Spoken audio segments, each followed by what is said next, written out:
We're looking at solving quadratic equations today. There's several ways to solve them, and we've talked about factoring, we talked about the quadratic formula. There's also completing the square, which is very uncommon, and the square root method.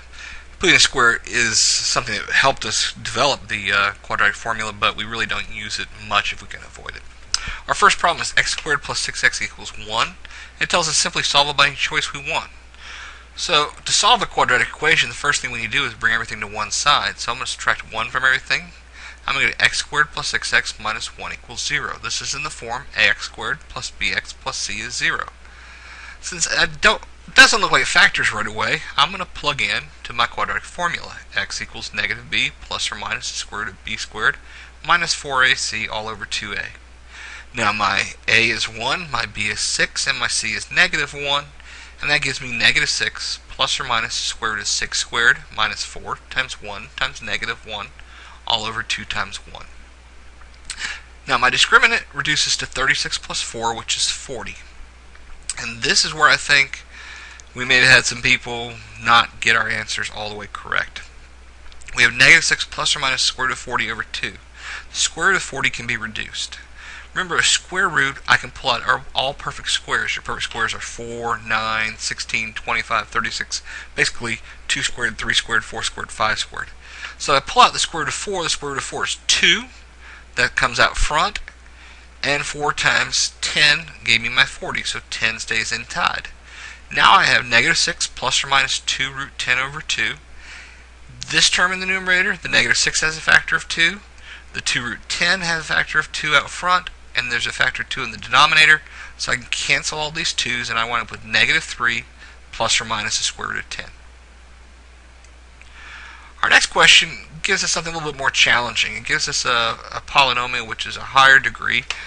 Same concept still apply though. We can still bring everything to one side and factor it. So if I have 98x minus 49 equals 2x cubed minus x squared, I'm going to bring everything to one side. I get 0 equals 2x cubed minus x squared minus 98x plus 49.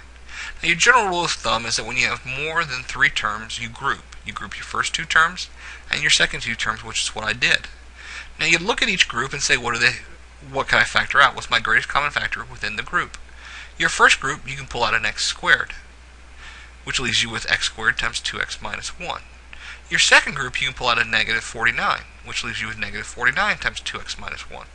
Now notice, by pulling out what I did, what's left matches in my first grouping and my second grouping. I have a factor of 2x minus 1. I can now pull that out, and I'm left with x squared minus 49 times 2x minus 1. You should notice that x squared minus 49 is the difference of squares, which factors to x minus 7, x plus 7 times 2x minus 1. So that gives you 3 solutions: positive 7, negative 7, and a positive 1/2. The last one says solve the equation by the method of your choice. I'm given 3x minus 5 quantity squared equals 25. Well, I have a square term on the left-hand side, and if you'll notice, my right-hand side is also squared. So instead of trying to move things around, I'm simply going to use what's called the square root method.